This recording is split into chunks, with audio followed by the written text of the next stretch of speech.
For those of you who don't know, we're farming in the district here, just up in the mountains to the northwest.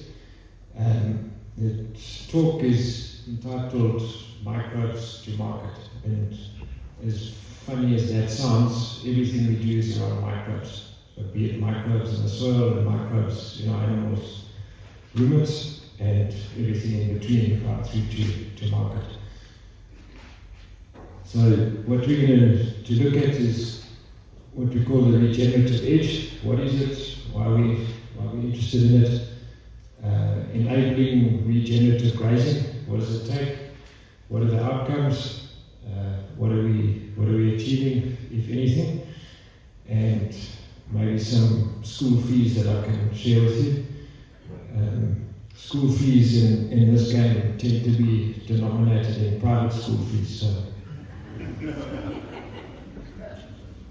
this little diagram, just quickly, is from nearly 200 years ago. And when I look at the comments that the old surveyor wrote on here, we wonder why we decided to farm here. And talks lots about sour felt, water that dries up, no water, large extents of barren land, etc. And that was nearly 200 years ago. So going back through the stock books of the last 100 and a bit years, we can see, I've just pulled out some points here. The carrying capacity on the vertical axis. Back in 100 and some years ago, the guys were stocking at 3 hectares per livestock, and you can see the depletion through down to the wool boom era, and then we've kind of flatlined for about the last 2 generations. The question is why regenerate? Firstly, we're farming on degenerated or degraded land, and certainly in our case, and every farm that I've been onto is degraded to some extent. Unless we regenerate, we will continue to desertify, and there's plenty of upside potential in regeneration. So what does degeneration look like, degradation? We quite often think of the picture on the left, bare ground, the overgrown and underutilized vegetation on the right is probably as bad, if not worse. And any of those pictures are a picture of very low productivity land. So what are the common denominators of degeneration? Low plant species diversity, low plant density, and low carrying capacity are the common denominators. Generally, it's a result of long grazing periods or continual grazing, mostly low stock density, selective grazing, and extended graze periods, insufficient rest. And that's kind of how things have rolled here for the last maybe 200 years. Okay, so the question is, can the regenerative edge bend the curve? And let's see if it can. Because if it can't, some of us might be looking for a job flipping hamburgers in 10 years' time. One of the useful tools in regenerative agriculture is head effect, or regenerative grazing.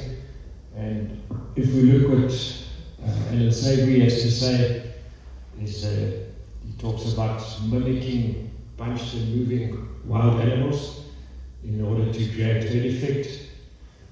Johan Zietsman is a bit more straightforward about it. He speaks about having the most animals in the smallest area you can for the shortest amount of time. And I'll add to that, thanks Mr. Kroon with adequate nutrition. Otherwise you're going to kill animals. So the premise is that we can bend the curve. So let's see if we can, and let's see where we've got to. Managing bare soil with herd effect, typically we've got the situation on the left, mature plants, lots of bare area in between, and that bare area might only be this big, but it's a mini desert. Usually hard soil, impermeable, not a lot of good to anyone. And so when we come through with herd effect and we can break it up with animals, we start to make a seed bed, and if we get to the right side, we can start to grow some more plants. Okay, so that being the case, how do we orchestrate this? What does it take? So to enable regenerative grazing, the first thing we need to look at is get away from the long graze periods and inadequate resting periods. So we're looking for a shorter, more intense graze period and an adequate resting period. So let's look at that first, and we'll come to the other items. That's how the area used to be managed before people and fencing came here. So that's how Alan Savory's bunched and moving herds. And it does beg the question why we wouldn't try and manage our veld similar to that, if that's how it succeeded for many millennia. So when we can at best try and mimic that, and this would be a type of thing we're doing where we've got herd effect, time control, so the animals are at density and in an area for a limited period of time, and we get them down when we're finished. Basically, we leave the area grazed, trampled, fertilized, ready for rain. For those of you not from this part of the world, it rains when it rains here. It doesn't. So you just got to leave it ready, and then we're back to rejuvenated and ready to graze. Okay, if we look at it closer, left-hand side is where we start on really degraded areas. Middle is where we start to grow some grass, and where we get to on the right-hand side. If we look at this picture, how we've opened up the mature plants and all the little new ones that have come in. And if we did a hypothetical calculation on that, per hectare is an extra 750,000 new plants. And that's courtesy of one round of herd effect. So when we start to talk about possibly bending the curve, that's literally where it starts. Some of the other nice things that happen is we get a positive species transition, and so we've got the grey grass, the wire grass in that case, that has come there from too little utilization and too little disturbance. It really doesn't like a lot of herd effect and disturbance. It starts backing off, and then we start getting our broad-bladed, better grasses coming through. Okay, there's some of the close-up, and on the top right there you'll see the grey stuff that looks like little cabbages is the old grass dying off, turning into compost for the new grass.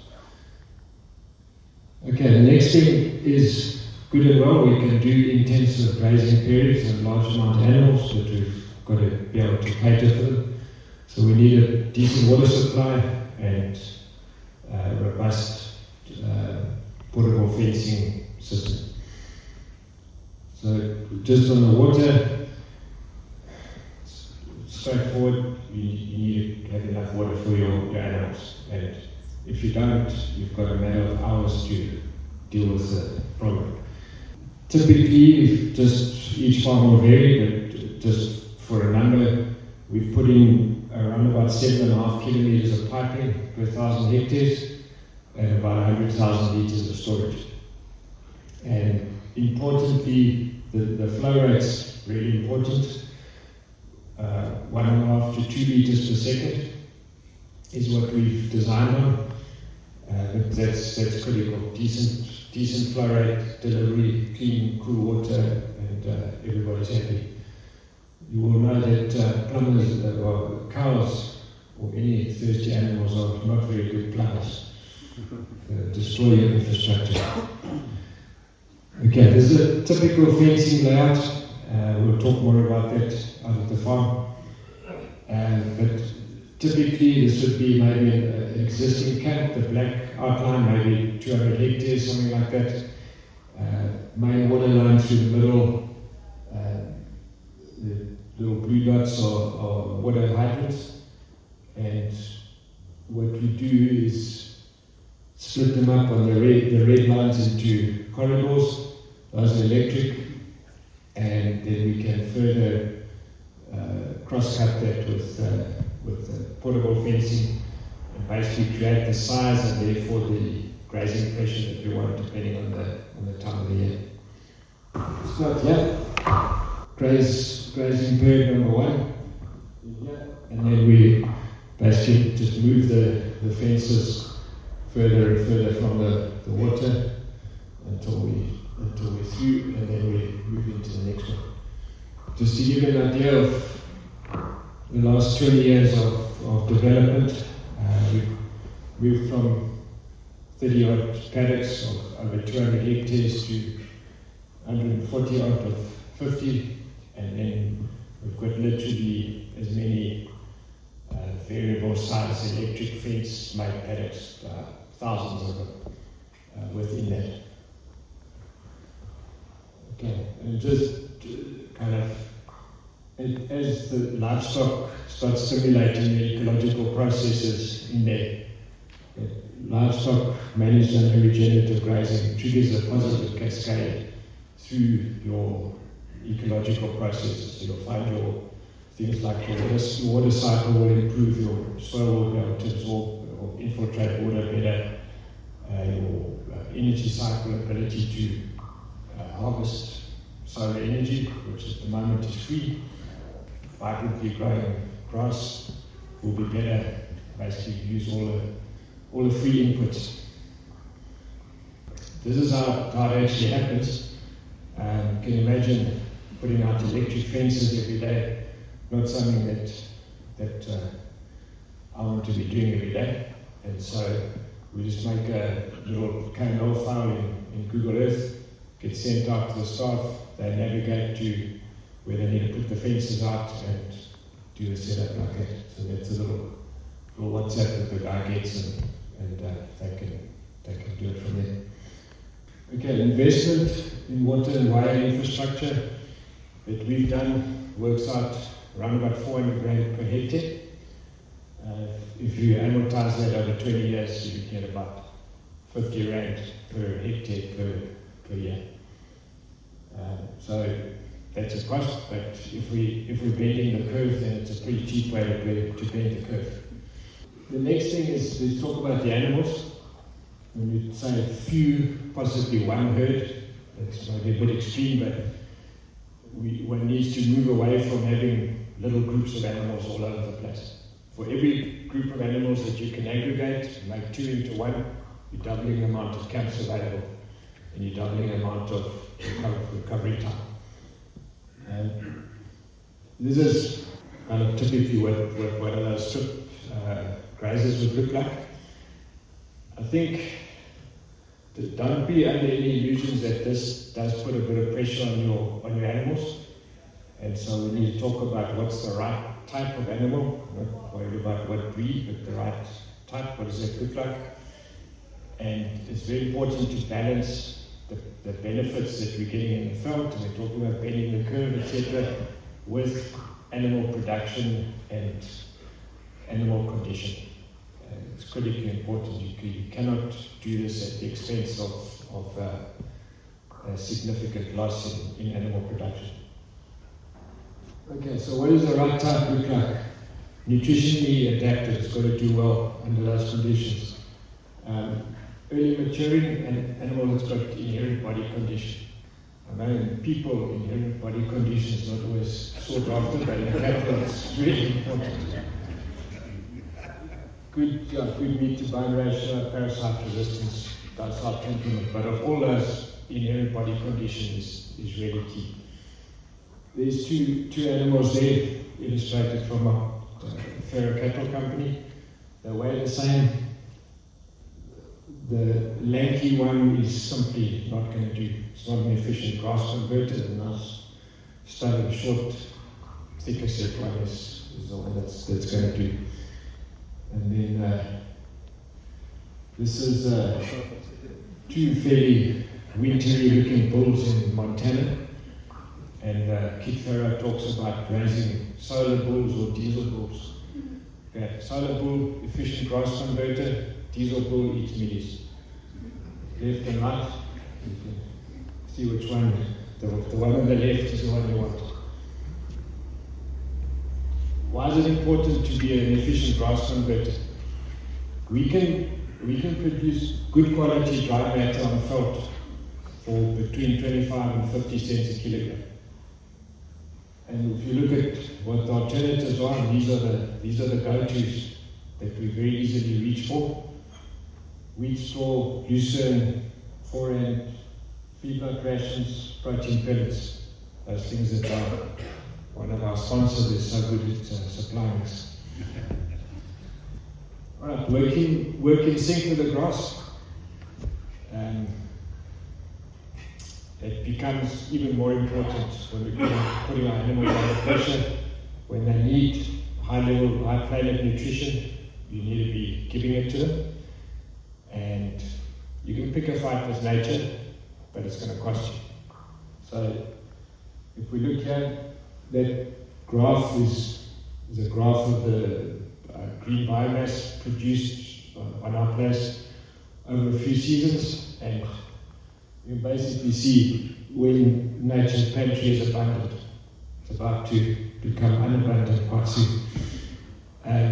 That's when we want to operate, when the animals are mated, animals are calving, that needs to happen in that time. So, just as an example, if we take the nutritional requirement of a cow, dark vertical line is at the calving time, that's how the nutritional requirement runs. So we need to coordinate that with when we've got when nature's giving us the most. And then similarly, when nature's giving your animals boarding school food, then make sure they only need boarding school food. And so what we do at that time of year is run them through, those animals are now dry, and we can use them to clean up the old grass and be ready for the new season. And that's the new season, nice regrowth and ready to go. So outcomes. Okay, so let's look at firstly the ecological outcomes, and we'll look at the business outcomes. Ecological outcomes quickly. Your soil, bare earth starts covering up. Bare earth is enemy number one in the brittle environment. So we keep track of the bare earth from satellite. There's an example. There's an old picture. Bare earth, last bit of bosses hanging in there. And what do we do about it? And so we chose to use herd effect. So this is two years into herd effect grazing, starting to cover up. And this was this year. And so when we talk about bending the curve, there's a type of thing that's going to bend the curve. Okay, so this is a January 2011, particularly degraded area. We're grazing it pretty normally. I reckon if you're into one of our ag colleges, they'll tell you to graze it like this. 100 hectare camp, a few grazes a year, fairly light grazing. Absolutely nothing going on. It's static, no improvement. We put our electric fence corridors in, pushed the grazing density way up, and there it goes. It's starting to close up. It's not fixed yet, but we've got cover, we've got better species. Okay, water. Basically, more water is going to stay on the farm, and your regrowth is going to kick off earlier in the new season. From the field productivity side, we're looking at a spread of diversity and production through the year, and what we're seeing is cool season grasses or clovers and things coming in, and cool season grasses, which is important. So basically, if we can increase the stocking rate, it's because, one, we're growing more plants. We've looked at that. We're growing more leaf per plant. We're growing better plants. We've looked at that. We're harvesting more efficiently because we're putting animals into an area for a short time. They're eating what they can eat before they don't want to eat it, before they file. And we're building resilience into the system. So the answer is yes, we can bend the curve. So far, we have bent the curve back to 1930 level, and we really are scratching the surface. There's absolutely no sign that we're hitting a limit yet. Ecological outcome verification, so we use a third party to have a look. It's just nice to check at different points on your property what's going on year on year, so looking at ground cover, water infiltration, etc. So it's just kind of third party measure of what we're doing. Those little score cards that they give us. You can become certified under this, and certain products of your property, you can start getting a bit of a premium on that. So that feeds back into our wool sales at this stage. From the agribusiness outcomes point of view, this is specific to our business, and there have been some reasonable increases. I think the most important thing to say, if I had have carried on where I started 20 years ago and hadn't gone down this route, there would be a very high probability I wouldn't be standing here talking to you today. And so if we look at, from a land point of view, we are running about 2.5 times the land that we started with, around 5 times the livestock. You can see the increase in capacity there, and the net asset value of the business has increased at 17% per year for over 20 years. Okay, school fees. So, that's our walls of wire versus electric fence. To my embarrassment, Terry McCosker from Australia told us about electric fence, one wire electric fence in about 2011. I was like, nah, Terry, it works in Australia, but it won't work here. And I had a whole lot of reasons why it wouldn't work. And when eventually I did do it, none of those happened. We could have built a lot more electric fence, and we stopped building walls of wire fences. It's unnecessary. Okay, flow rate, pressure and storage. Like, if you're going to do this, don't try and save yourself rich on water supply. It's like the most important thing. You've got to get it right. Okay, ruminant nutrition. We'll talk more about it, and Brodie should talk a lot about that. Feed the microbes so that they can feed your animal. That we're in the business of feeding the microbes. Don't forget that. Okay, don't start too small. There's a saying, courtesy of Jan Zietsman, don't put 1 grain of sugar in a teacup to see if sugar sweetens tea. You've got to kind of test the water with both feet on this thing. Direction beats speed. It's more important to get in the right direction than to go fast. Peter Drucker's statement, there's nothing quite so useless as doing efficiently that which should never have been done in the first place. Okay, so to summarize, there's three processes that run in parallel here. One, takes a little bit of time to turn the ship around. Soil and felt takes a while to respond, a few years, and it's got a long memory. If it's been abused, it's going to remember long. If it's been looked after, it's going to remember that too. Adapted livestock are key, certainly underappreciated by me until I was in the thick of things, and we're in the process of converting to what we believe will be the right type for this. It's exciting stuff. My friend Daniel Pfeiffer from Freiburg has a statement, and you can think about this. It says the mother of the ideal feedlot steer you cannot make money with on felt, and he did say that. And that's all his English for one day. He says in Freiburg there's only 2 English words, it's with Coke.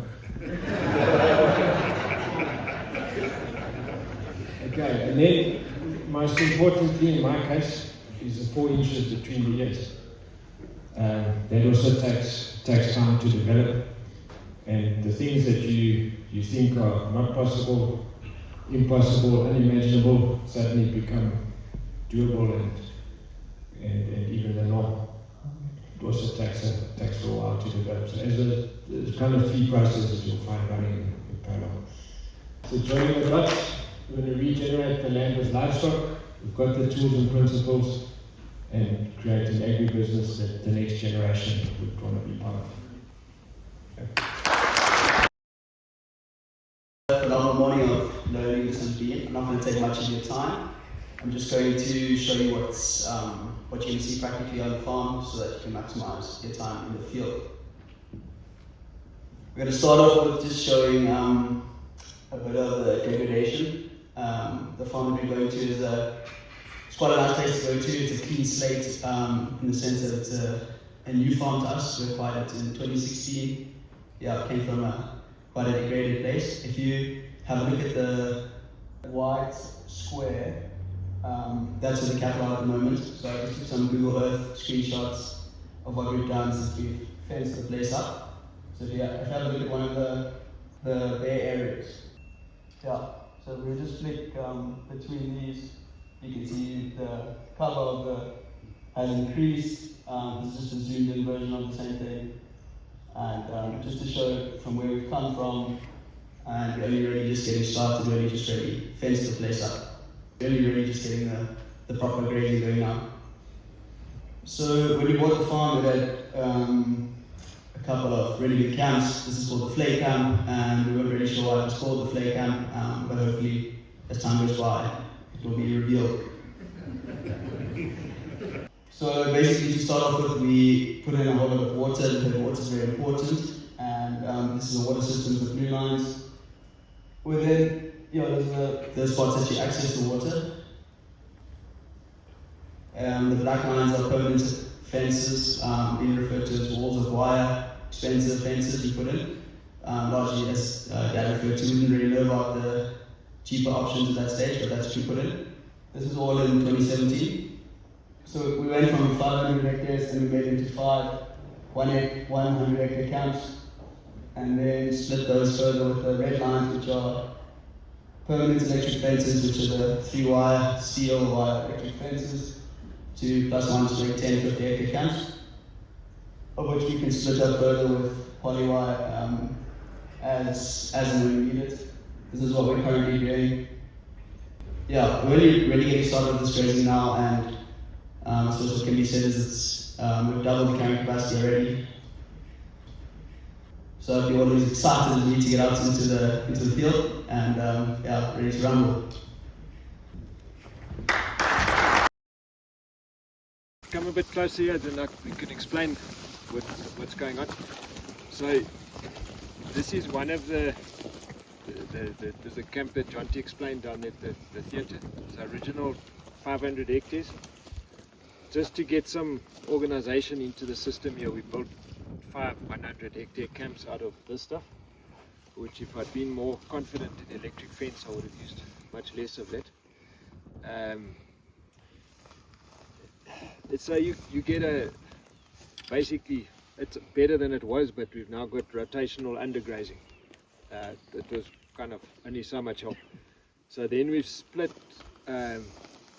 these camps, each one lengthwise, into 250 hectares. So we've got 10 50 hectare camps roughly.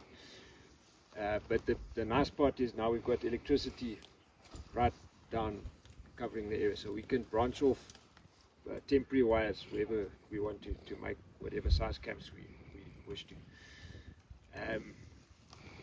So we've only really got that built in the last 2023 and 24. So we're just starting. Most of this area's had one not very high density graze on it. I'll say that probably 50 LSU per hectare density. Where we are now, we're on 200 hectares to 200 LSUs are on 1 hectare. You large livestock. Large stock. Large. Groot veehouders. Yeah. Okay. So we're working with the available grazing that we've got. We've got them. They're using 10 hectares per day, and we're moving them a few times a day, 3 times a day through that.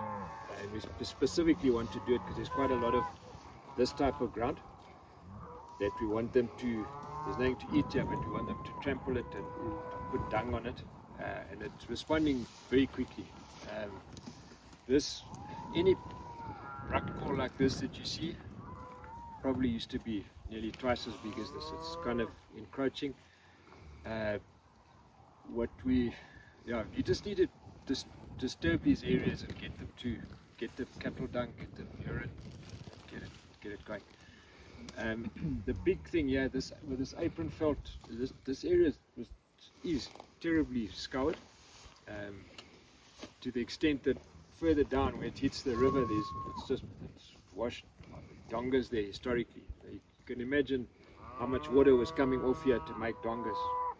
So if we can just, to borrow Roland Kroon's phrase, stop the drop, like where the drop of rain falls, that it can just stay there. That's all we want. And this is what's in patches, what's starting to happen here. And you can see here where this Bataria is coming in and there's other grasses. It's kind of putting the brakes on everything. And the more that happens, the easier it's going to be for a place like this to heal up. I expect this area is quite high potential. It's got, if you look where it's washed further down, the swell is meters deep, slightly north facing, sweet and warm. So if you can get it right, you're in good shape. Okay, so what we've done here is this paddock is about 400 meters across. It's split with electric fence on the top side. So it's a rectangle this way. The water is in the top corner, so we're not going to go there. There's another trough down there with John T. He'll show how that all works. And we split it up with temporary wires running away from us. You would have seen one there, the next wheel. And we've set it up so that the stock are going to come here opposite us. They can eat up this piece here. It's about 3 hectares. There's 650 LSUs in that group, and then they will move up the campus as needed. Just on the cattle herd structure, it's not the purest cow-calf structure at the moment. So it's got a few extra things in. One of the things that we did when I started going to high density grazing and getting surprisingly better carrying capacities, I worked it all out, I tested it, and then I took it to a couple of guys, and we sat down, and Ron, I think we discussed it as well, and said, okay, we'll break this thing. What's going to not work here? Because this is like, we're talking relatively unheard of stocking rates. We're talking here right now 3 to 4, sometimes up to 6 times rated stocking rates. So this is like unknown territory stuff that we, and the conclusion was it's going to be fine, but you must have a safety valve. So in other words, you must be able to destock like this. And as you know, Kevin, cattleman of the north here, you can't just destock cows, because the cow is either pregnant or she's thin or she's got a calf or something. You're going to come second if you have to destock cows in a hurry.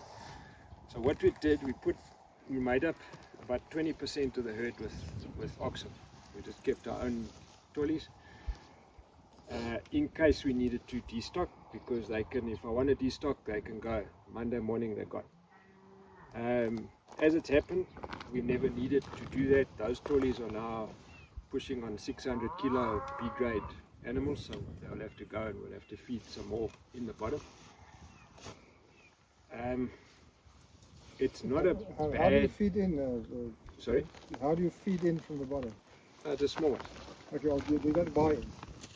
No, I won't buy in for you. These will be the own. You can't mix 14 ones yet, just from a biosecurity angle. So, yeah, so we could basically could sell one of these and keep back 2 small ones and start again.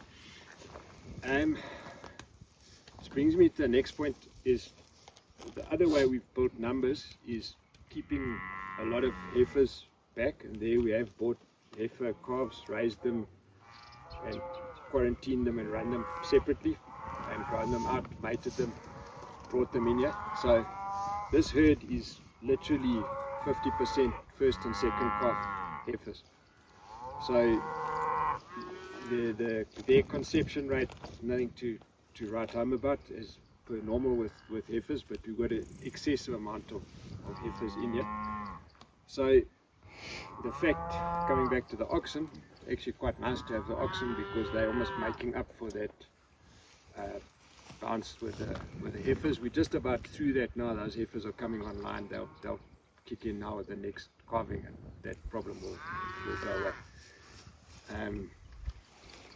Yeah, what else? The bulls are still in here. They should have been taken out, but I was too busy preparing for you to come in to take the bulls out. Thank you, James. So there's no problem with that. Those last stragglers, if they're like right at the end of the peg testing, we'll just send them somewhere else. So they're not, yes. Normally, how long do you put the bulls in normally? Yeah, that's a good question. I was doing it on 63 days. I've made it longer again. I started 1 month. I pushed my mating season later, and I've stolen a month back. So for now it's 90 days. We'll get it back to 63 days. But How earlier. many bulls per cow? Cows per bull? About 30, 35, something like that. I have plenty of time to do this thing. It's only one every 2 days. Also because they Small don't cages. have to walk far to get to the No, cows. it's all close. I don't have to go and look for anything. It's just here. Okay, so it's a good question. So we Repeat the question, sorry. how long are we grazing on one patch?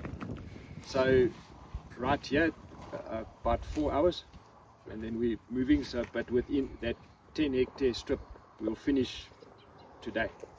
So what if we back up and say, how did we get to 10 hectares? So we need to look at how much food we've got, how many stock days we've got available. This is how many stock we're going to put on for today, and then we can decide if we want to eat it up more intensively than that. But at the end of the day, the guts must be full. And, They were walking back to the water plant. yeah, so they walk back over the area that they've Okay. grazed. Open to the back. Yeah, it's open, it's not back fenced. So that's coming back to the question, how long do we stay in a paddock? I don't like them walking back over the area that they've grazed more than 4 to 5 days because it's too much trampling. And so we must be out, must be done with that area, and then we move on to the next panel. All right. Does it make sense to bring in any other grass species? Yeah, it's also a good question. I've been very surprised at how much grass seed is here. Natural grass seed, it's just like I think Andrew was talking about it, we just need to create the conditions for it to grow. You know, you bringing in other grass species that is not the best species from this area. I'm not sure if that's a great idea. If you look here, that green stuff is about as good as you're going to get in this area, and it's from here and it belongs here and it will flourish here. So we'd rather manage that to grow as best as it can. But does it then make sense to bring in the seed of that additional seed No, once you've put in It's the... expensive. it's expensive, and 200 rand a kg. that seed is here. The seed's sitting here, and it can even be in this ground, and that seed there is not the right condition for it to germinate. It's sitting there saying, if I germinate, I'm going to die, I won't be able to survive.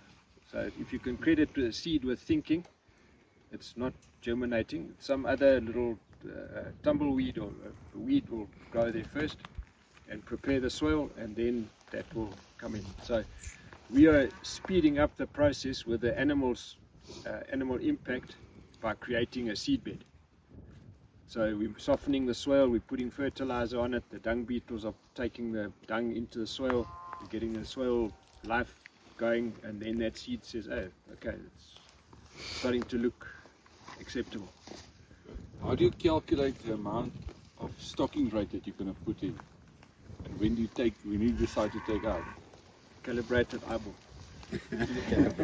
Okay, so what we do, you build up a history, okay, of what we take off. So we want to know we took off last graze 60 stock days per hectare or 100 or whatever the case is, and we correlate that back to how much rain we had in the previous season and start getting a rating basically that this area is giving us so many stock days per 100 millimeters, that one less or more, and then we pitch it, we'll plan it to that, and then you must just be on it. You just look, when we move the animals now, they might be like a full, they might be slightly hollow, then we know we've... Okay, so the trick is when do you take them out? That is the crux of the question. Yeah, so we like to set it up so that they're not in the paddock for more than a day. So we want them to go in and eat and get finished before they trample and make dust and make foul the grass. So you've got to take an estimate, and when we go into a new area, you Adapt. have a look, Okay. see what you think, And take if- and like- you're going to make some small mistakes. Okay. All right, then you say, okay, now they don't need 5 hectares, they can go on 4, or they must have 8 or whatever, and you fine tune it on your first few strips, and then off you go. So two things on that. Start on your best ground. Yeah. Okay, so for instance, if you look straight behind you, there's some sheep running on that's apron felt of that mountain. Yes. So that we've cut into that whole apron felt was one big fluck there of about also 500 hectares. So we've made that into 7 camps. Okay, not high density, nothing. They're just better than they were. Okay. That's not the best felt. We'll maybe get to it later. So just that sort of one thing is start on the area that's got the highest potential. All right, if you've got that highest potential area, you can go like Rowan Stretton showed you that map. You put a piece of graph paper on it and you Go wild. roll it out. What I can tell you is you will get a very quick response like that. And maybe just something to mention here, there's like a danger zone between extensive and intensive. Like that, testing the water with 1 foot, because you make like 10 or make say like 30 hectare paddocks. The animal's going to foul that food before they've finished eating it. So you're going to get a very poor utilization. Okay. You have made it smaller, but you're not really going anywhere. It's a little bit like my first 5 times 100 hectare camps. It was nice to have, but not. We didn't get that much progress. So yeah, take a camp and split it up. You can do it with even this temporary stuff, Yeah. real stuff. You can buy $5,000 worth of stuff. Yeah, and just start Just somewhere. start. Get gemakkelijk, like confident that you see your animals stay in the right place, see what they do, and then you can go. In kudu country, how much do kudus mess up your fences? Yeah, so very, very little. The permanent electric fences that we have that stay here, we only come back here about once a year. So, I mean, to do this day, I had to send a guy to cut the roads open here because it was all nobody comes here except the kudus. So I send a guy with a little packet of insulators. He walks the fence he replaces $5 worth of insulators and you're in business. The temporary stuff is only up for a short time.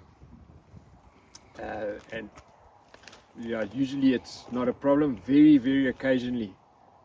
It's like, I'm talking once or twice a year. You can pitch up in the morning and they've gone out and maybe a kudu or something has in the night maybe got shocked, got a fright and hooked it. But it's very seldom. And you know, somebody pointed out to me with kudus, when we see them, yeah, yes, they're running and they're busy. But if they're just around doing their thing, they're very docile and they'll step over it. And these fences also, you saw them there, they're all 750 mil. They're tiny little fences.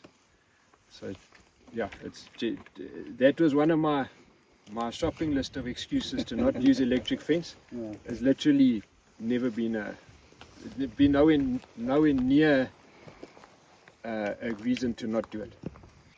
Sheep there, cattle here. Is this traditional sheep farming area, or is it cattle also? No, it's very much sheep farming Is it? for a long time. This is not regarded as cattle country. You come around, mess around with sheep here? Yeah, we bring You do? sheep through, and we often run sheep with the cattle, and on a similar basis to what Paul Collett was describing, with single wire, and we let the sheep run underneath. So we might give the sheep the run of, say, like a 40 hectare strip, and the cattle move along in strips over 4 days, and that on the basis that on a LSU basis that the cattle are about 70% and the sheep about 30%. So the sheep are in the minority, and it's great for the sheep because they get to do a bit of selective grazing, but it doesn't matter because the cattle are going to clean it up anyway. I took the sheep out here just to simplify things for today, but it works well. Why 4 hours and not for the whole day? So we're creating a higher stock density. So we would have to give them a bigger area for the whole day. So I specifically want a higher stock density. So now I can have 600 cattle on 3 hectares. So now I've got 200 cattle per hectare. So I need the trampling and effect, like the impact, because we're trying to rehabilitate areas that look like this. If we gave them 10 hectares for the day, then I've only got 60 cattle per hectare. So you've got a third of the impact. Yeah, and they're going to eat the same amount. Are you not moving between the 10 hectares still in the whole day though, because you're moving 3 or 4 times? Yeah, in the whole day they are going to eat They're the going to 10 eat 10 hectares. hectares. So there's you're still giving the same amount of food. Stock days that we're giving. We're just giving it. It's like a loaf of bread. You can either eat it like a boarding school boy and you'll waste some, or you can cut it up nice and neatly and you'll be efficient. But James, the other thing is that the distribution of dung won't be as good if you graze it for a day. Yes. Oh. Yeah. Third impact. It won't be Only as what even. they want to. Yeah. And tell me, do you have, for your herdsman, how does he stay with if you move it every 4 hours? Do you have a caravan for him or what? No, you can come here with a horse Okay. or you give him. One of the things we do is we give the guy we tell him stick around here in these areas and give him a saw, tell him to cut branches off the trees and put them. Okay. So he's got some other task to do. Okay. Yeah. But and then for night time you just give them a bigger area so he's not doing this at night. If there's insufficient or no food, this would be a good example. If it was very big, put your bales in, let the animals eat them, smash them up, and you'd be amazed within a year you've got grazing. Yeah, there's an area further up that we bale grazed. It's been like this since I was a kid, long time. Like year in, year out, like that, and we bale grazed it. 2 years later, took a picture of cattle grazing the grass that grew on that place.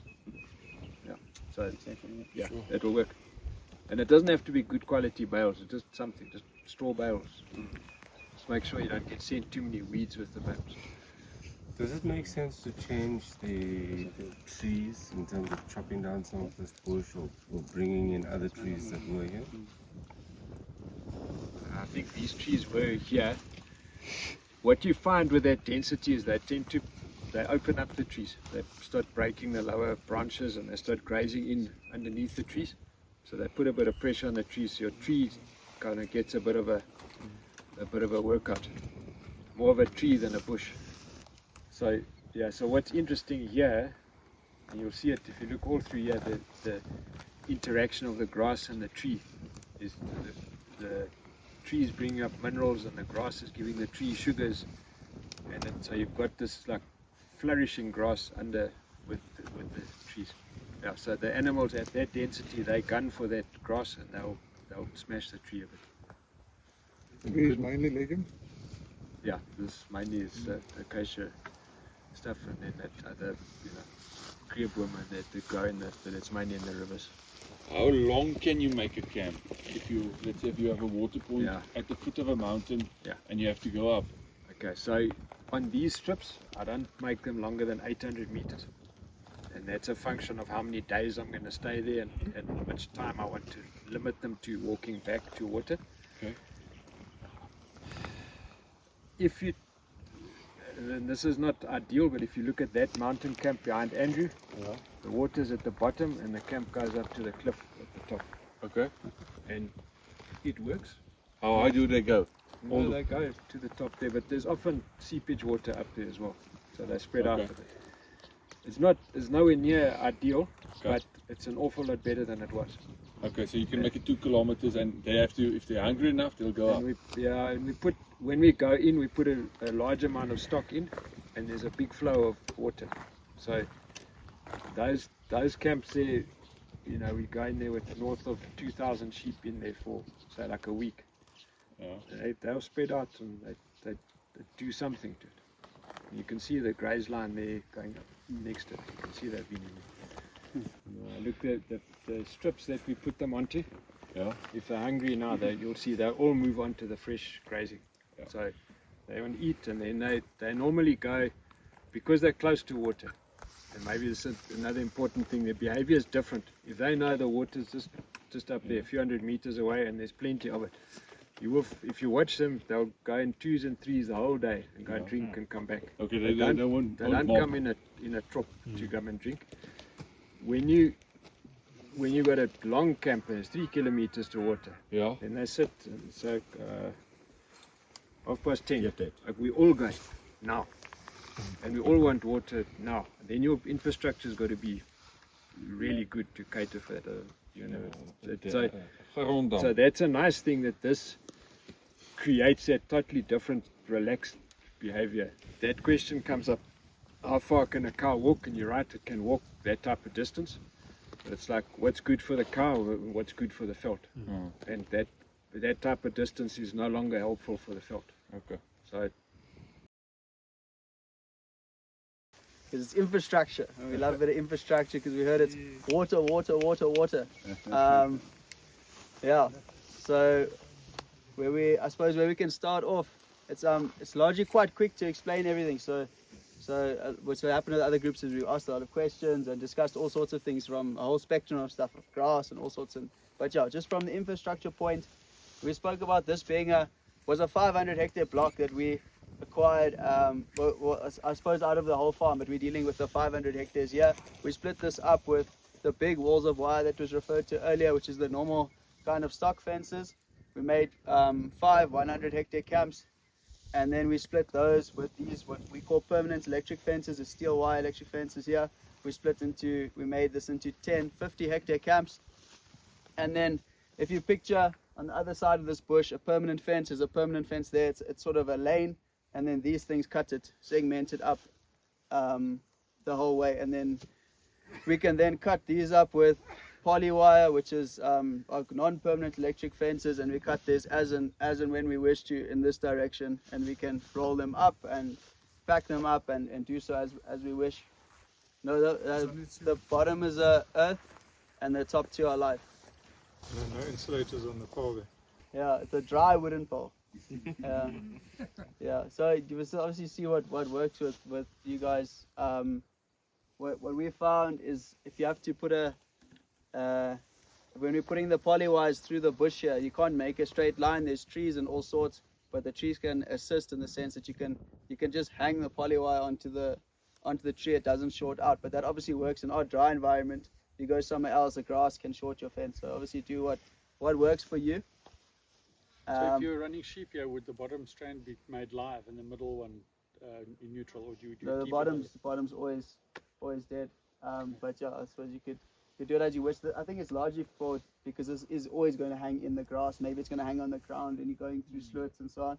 So that's always going to be cold. I suppose if we speak about the water, there's a pipeline starting off from up top in this valley is our home, and we have a couple of tanks there and some pumps that feed in. On the other side in that mountain there's a tank and also a relatively big pump, and they both feed into this line that runs here. The size of the pipe started off, I mean, it's been spoken that you need to go bigger with pipe than you think that you can comprehend. And with us, we started off with a 30mm pipe on the top farm, and then that's really gotten too small and gone to 40, and I think this farm is either 40 or 50 that's going down. And a lot of the guys that are starting off later on, the Biggses and so on, have gone way bigger. It's also a factor of pressure and distance and so on, but bigger is certainly better. My dad started off here with 20 cows, and 100 cows, 200 cows. Now we're en route to 1,000. So you really need more. You're going to grow so much more grass. It's incomprehensible. Yeah, so basically the pipeline runs down here, it follows the road, and then it tees off at a hydrant, which the Biggses had a beautiful video of how that's created. So it's picked off, you dig the hole, you saw the video, and it comes off. This trough is not normally here, the cows are not here. This is just a demonstration.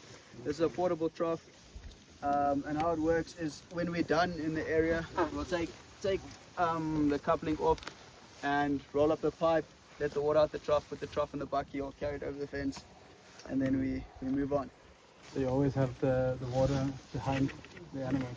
If you have one big place where you're opening every 4th hour, as you were saying. Yeah, they're drinking in the same place, and you maybe like lift non-permanent electric fences, keep rolling it up and give them more area, but they walk back to the same place. Yeah. And with that, we I mean. don't normally have them walking back to a place more than 4 or 5 days. They'll start to walk paths in it. Some guys where in the growing season where things are more productive and react quicker, they don't want them walking back that long because they come and have a second bite, which forms overgrazing. But with us, the reaction's not more than 4, 5, 6 days.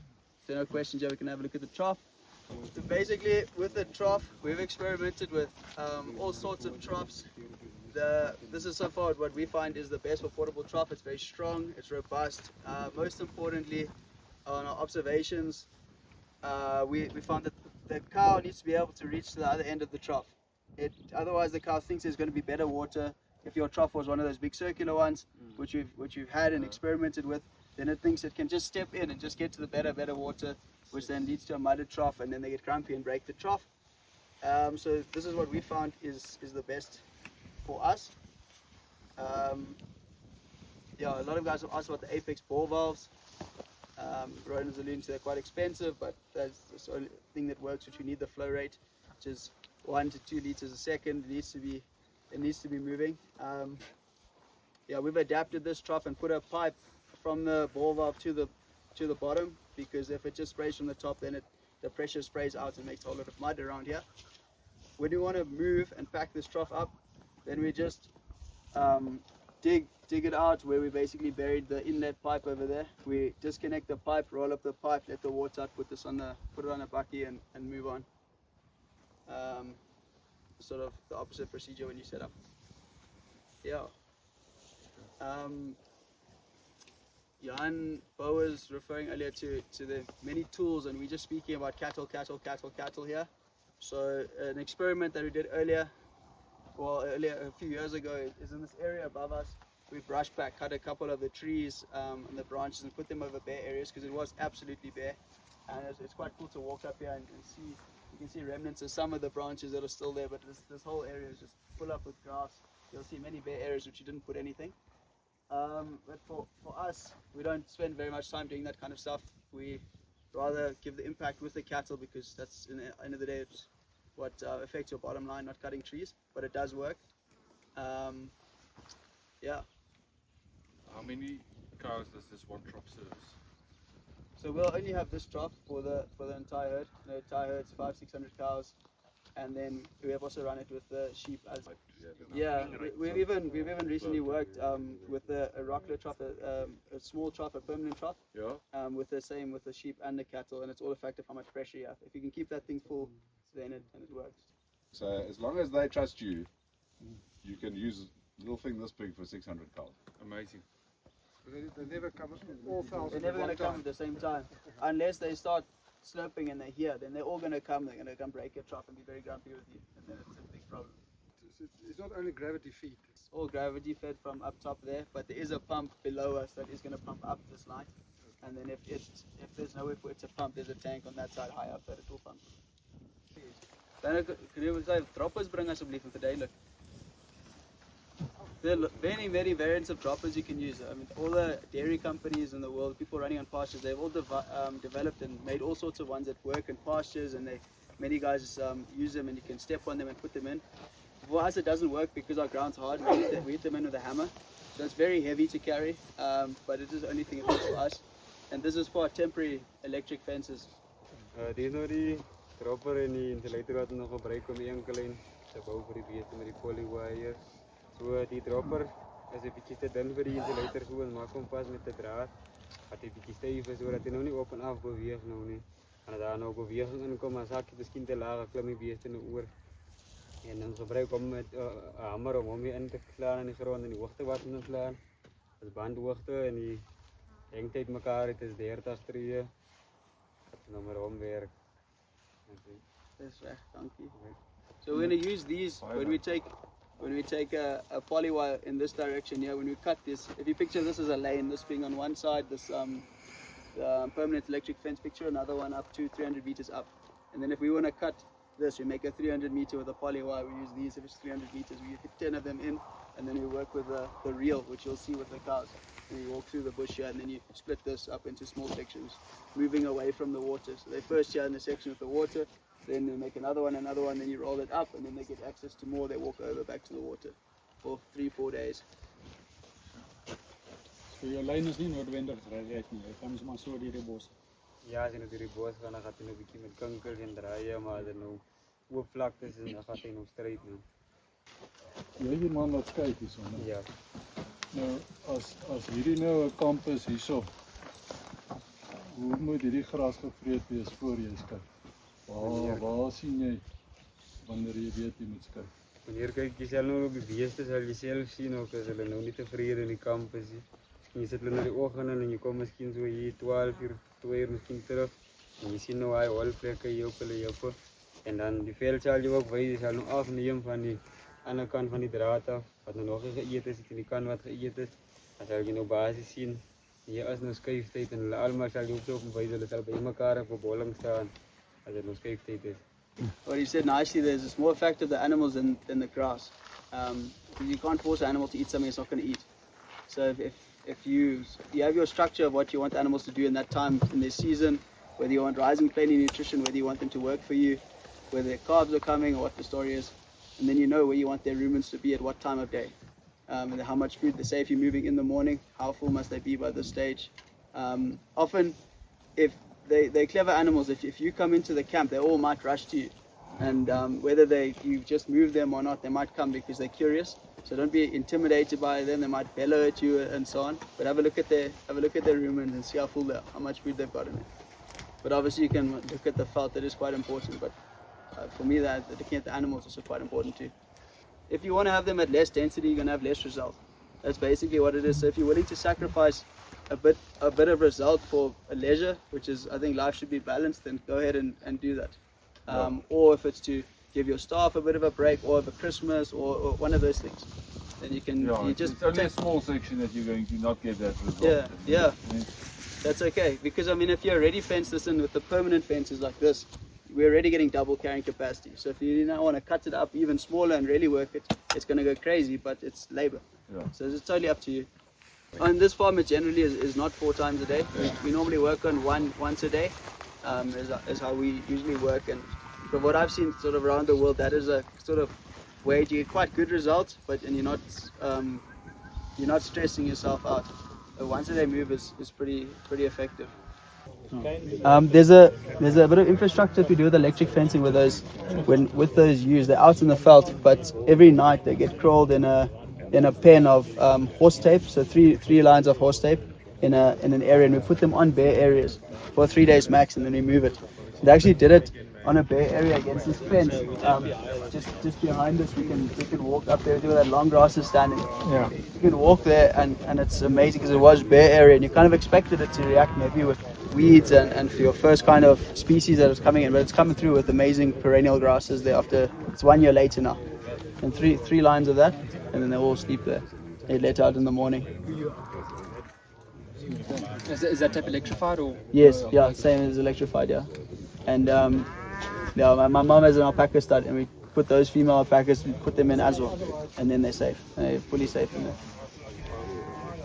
You probably find that the sheep would change it and would start naturally coming together. In die middag die skape by self by Ja, hulle moet die ding gewoon dra gee. Eers sukkel mense 'n bietjie na tyd. En nou weet hulle nou wat gaan en soos hulle hoor jy skryf al hulle almal so maar op. Thinking about lambing itself, at lambing time. Lamb in here, yeah. You also lamb in this. Yeah. Lamb more closer to the house inside. We start off close to our top house, and then we work our way down. Yes, maybe we want to have a look at where that lamb crawl was. We have to walk over here. It was absolutely bare area, full of sand. Bare last year, and then we put the lambs in here for 3 days, or 3 nights, and this is basically what's come up. If you were to dig around, you'd probably find a layer of dung that still hasn't been disintegrated. There's some still lying around, but it's quite an amazing little tool you can use to bring about life to it's a really small area, but yeah, it really happened. It really works. Okay, so yeah, I'm Ryan, as you've heard. So I am a professional field guide. I also farm up in the Northern Cape, and I also, on top of that, work for the Biodiversity Development Institute. So I'm a biodiversity specialist, and I'm passionate about biodiversity and the processes that drive the habitat. So my purpose here is not to just walk and point out and identify every single species for you. That's not what it's about. I want to explain the processes that's happening out here. Okay, so just to give you a quick background on where we're walking. When you purchased the farm, this farm was completely barren.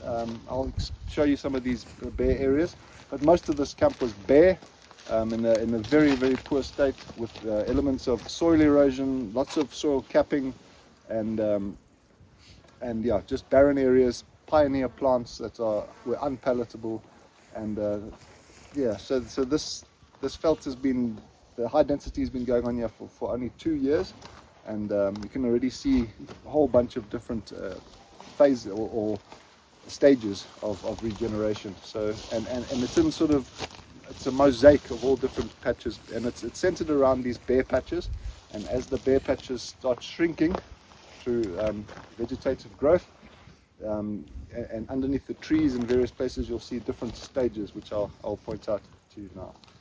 Okay, so where we're walking now, this part of the Eastern Cape is on the edge of the Karoo. It's actually on a transitional area between the Nama Karoo, which is the summer rainfall Karoo, and the grassland biome, as well as the thicket biome, which is found quite close by. Graafrenet areas, the denser bush around there is thicket biome. So it's a nice mix of different elements from those three. So you can see just around us here, we've got quite a lot of Karoo bushes, these little daisies with the purple flowers, a type of Felicia. The yellow one is a Euryops, and they're all classic Karoo bushes, as well as Anchor Karoo, the Pensia incana, growing over here. And then, yeah, as we walk in here, you'll see it starts becoming, we'll get into a edge of a drainage line, which is more almost a woodland inside there, and you'll see different stages of the habitat progression. Okay, so let's start off. We're gonna walk to a bare patch that's just over there, and I'll explain to you how that's starting to change. Gather around here.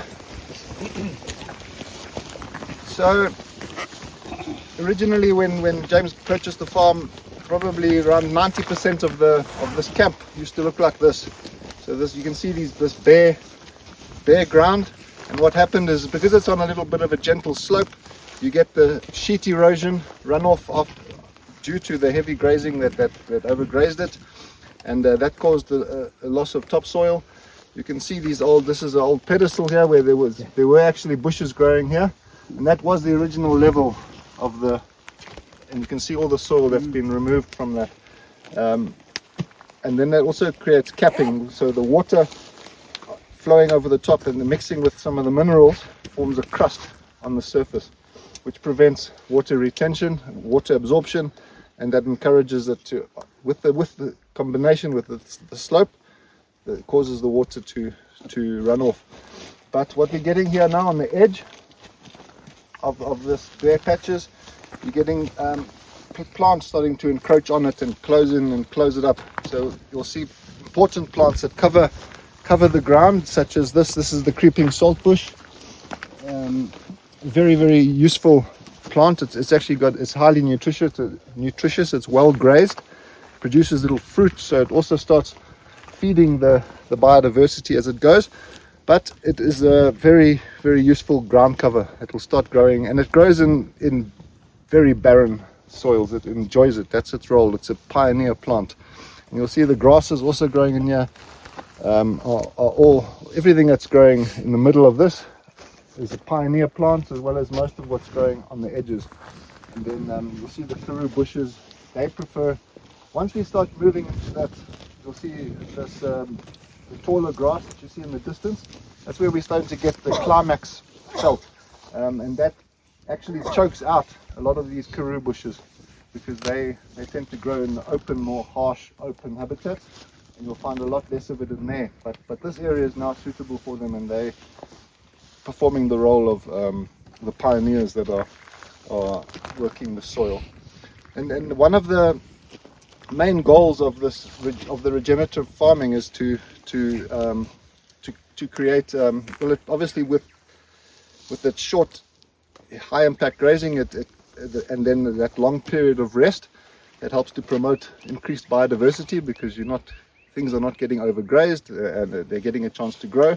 But the other thing is this herd effect, where you've got a lot of animals on this area for a short period of time, and that helps to break this capping, the crust off this kind of soil. You can see so this camp hasn't had animals in it for a year now, but or livestock, but you can see the hoof prints from kudus recently, and that helps to break the crust. So you can imagine when the livestock get back on here, the large densities of them, they'll start performing that action with their hooves, breaking up that crust, and that'll help to allow an increased water retention, and then making the soil more and more suitable for the other plants. And they will slowly start encroaching in here and closing up this barren patch. And that's what's been happening all over. I mean, the whole rest of this camp up to the main road there was predominantly this. You can see how much progress has just happened in a couple of years. So most of this is now, what's interesting here is we've got a mosaic of pioneer, subclimax and climax communities all dotted around here. This is really interesting to see. And then another thing that's helping to protect soil and improve soil quality is things like this. Broken trees and branches, especially from these sweet thorn trees. You can also imitate the natural processes of it by chopping branches yourself and packing on these bare areas. And the branches with the thorns and so on provide protection for seedlings, and they can start growing up through this. And it's effectively a seed bank, and provides protection. And by the time all the branches have decomposed and start breaking away, like here, you can see a nice healthy clump of vegetation that's been growing here, but it was originally protected by fallen branches from these torn acacia trees. So yeah, that's a very important part of it. And then back in nature, before the humans and everybody started farming, you would have had elephants and those types of animals that would have been performing this role, breaking branches and yeah, they've done studies in places, I think it was in Zambia, where they did huge areas where they had areas without elephants, just to give you a comparison, and the other areas with elephants, and then another area, a third area that had an overpopulation of elephants, and they tried to work out which one had the most biodiversity. And the camp that had the highest biodiversity count was the camp that had elephants, but a balanced amount of elephants. So again, you don't want too many things breaking everything, you don't want too little happening. So you need, yeah, that balance in nature. Biodiversity works best when it's balanced. And you've got all your components of predators, decomposers, herbivores, and all the rest of it that help to drive the processes that take place too. So one of the things I've been quite impressed by is the insect diversity. Here's a little talkie beetle. It's for you, those of you interested to see. He was actually tapping just now. Walking around there, so there he's tapping right now. What is that? Why does it do that? It's to communicate with the others. Yeah. If you listen quietly, you can actually hear him. Okay, so one of the most important aspects of biodiversity that we want in veld that's recovering like this, and in fact all veld you should try and have it, is animals that work the soil.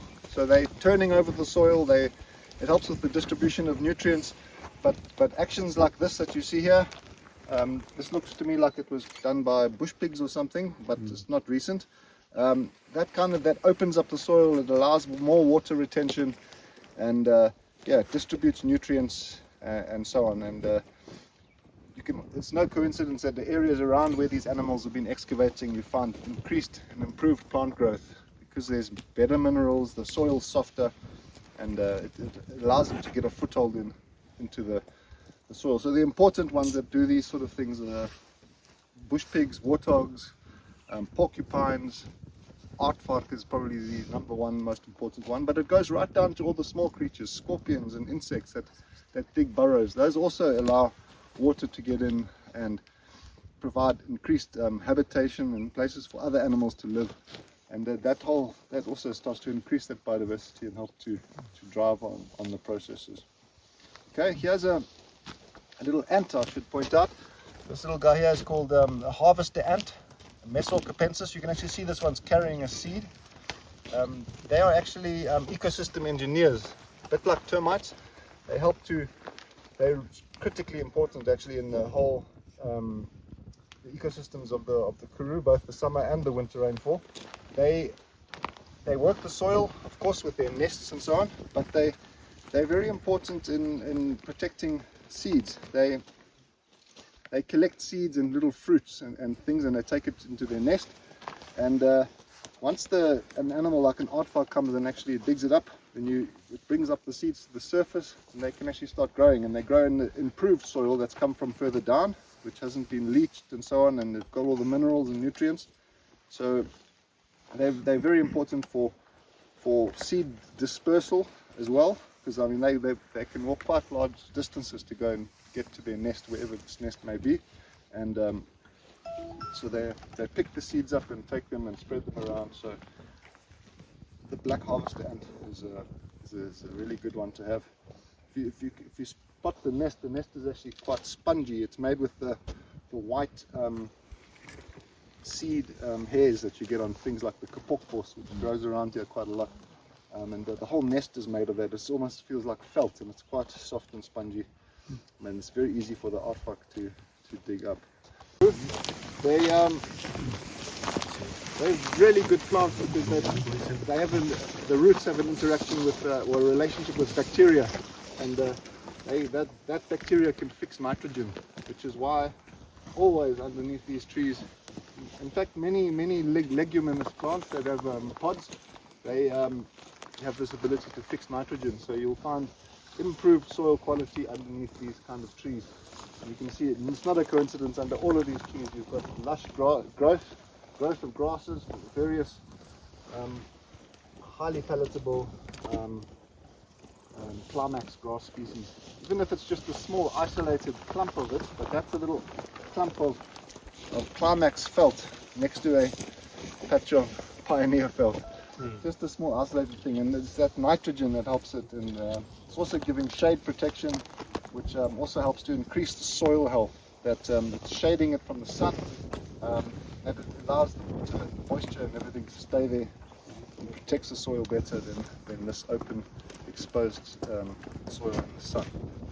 So yeah, soil health and soil protection is critically important, especially in a situation like this where so much of the topsoil has already been removed. So yeah, these trees are doing a wonderful job. And then on top of that, there's their branches that lie down. But what this this climax grass does is it ends up choking out all the other things. So you can see some of these bushes and shrubs, the creeping saltbush and so on in here, is now no longer creeping. It's trying to grow upwards because it's now being outcompeted. It can't spread anymore, so it's not trying to grow up, and eventually it will get choked out. So and that's one way that these pioneers get removed out of the veld, and it starts moving closer and closer into climax communities. Because if you look in amongst this, there's none of that. It's all just various species of grass. So yeah, this is the first stages now of the pioneers starting to get choked out of this veld. That's good.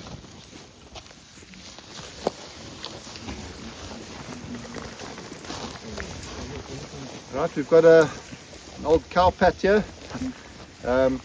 Obviously, part of the whole, the grazing processes, cows don't just eat the grass, but they do accidentally, not deliberately, usually consume seeds with it. You can see the seeds have now started to germinate and sprout in the dung, and within it now breaking this whole dung pat down. You can see it's been baked in the sun, so the top part doesn't really get, this will eventually start to crumble and turn to dust, but inside it you can see the fungus, the mycorrhiza of the fungus. So this is the actual body of the fungus, and then during the rain season that will start to fruit, and that forms the mushroom or toadstool, or the fruiting body of the fungus, which produces the spores and allows it to spread out. But the fungus is one of the most important decomposers in the veld. You need them. They play a critical role in breaking down dead organic materials, both plant and animal, and returning it back to the soil. And you'll see other animals will also start, they're not other animals, termites, ants, and various other insects that'll help to also start breaking this down. Obviously the dung beetles are one of the ones that start the process of breaking down the dung and putting it back into the soil. And so yeah, very important process. And you need your insects and the fungus. They're the main ones that move that process along. You see a few more karoo bushes here. This is the Silago geniculata, a very, very good grazing plant, highly palatable, and it's drought resistant, and it tolerates quite heavy grazing, and yeah, it grows even in the most arid parts of the Karoo. But they will eventually, once these climax grasses start to spread out from under the trees, and the soil gets better and better, they will, as I say, eventually start to choke these things out and turn it further into climax grass belt communities. People talk about this being a flay, but this is quite clearly a drainage line also here. So, how much of it was flay, where did the flay reach up to, we don't really know. So you have to really strive for the best conditions and habitat that you can achieve now. As Andrew said earlier, you don't really know what it looked like so far back. Just want to point out this plant is a Mystoclima. It's in the Misumbrianthemum family, the Fahis. It's quite an interesting plant because it's now a protected or threatened species in South Africa, because not from overgrazing so much, but actually a lot of these have been are removed by people for the ornamental plant trade. They actually form very nice bonsais and weird sort of shapes, and there's been quite a lot of them recently been taken out and sold. So it's now quite a threatened species, or protected species, but it's actually tough. It's really tough. It is another one of these karoo bushes that's possibly moved in here through the degraded veld.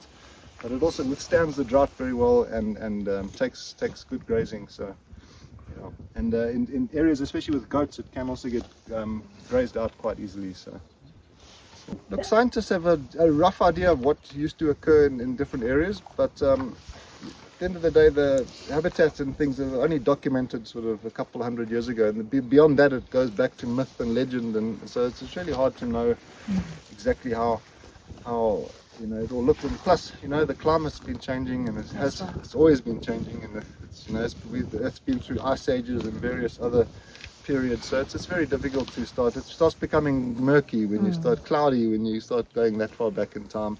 We don't really have 100%, for sure this is what this looked like, or that's what that looked like. It's quite a bit of guesswork, I think, goes into. Plant seeds have got an incredible ability to survive, provided they're not exposed to rot and fungus and that kind of thing. The farm we did the walk-in on rates, there's actually grass species that they thought extinct in that area that have now come back through this regenerative farming. And whether or not the seeds get blown in or whatever, this is not actually a wind-dispersed species. I can't remember what. Can you remember what species it was? Of grass. Donnie said it was. Fritz thought it was extinct in that region, and now it's appeared again. So more than likely, the seed survived in the soil for who knows how long. 100 years, 200 years, who knows, and then now that the felt has got back to a really good quality, it's now suddenly conditions that's suitable for that species to recover again. So you don't know what seeds are hiding in the soil here. But again, that's important to protect the topsoil, because that's where all the seeds are hiding, those kind of seeds. So soil protection is critical. And you'll find here, as you go through the years, and you're going to start getting an increase in different plant species that we don't have here at this particular moment. I guarantee in several years' time, you'll start finding species that just weren't seen here before in this particular camp, and that's through the progression of all the plant stages. And as the habitat changes, it becomes more and more suitable for others, and some species are wind dispersed, so they'll start blowing in, and others get brought in by droppings from birds and who knows what else. So it's constantly changing. It's dynamic. Excuse me. Nature is dynamic, and it is constantly changing. It's on the go the whole time, and it's always constantly striving to get to a point. And it's up to us to try and help it, or to because it's very quick to take it back from a climax stage. You can quickly take it back to a pioneer stage, but it takes a lot longer to get it back up to where you want it to go, or where it needs to go. So it's sensitive, but if it's looked after properly and allowed to do its thing, and the biodiversity can come through and do what it's got to do. And what I'm trying to get to is that climax felt is actually much better able to withstand droughts and various things like that than a pioneer, or especially a subclimax or an in-between stage, because then it quickly drops back to a pioneer stage. But a healthy habitat with high biodiversity is much more resistant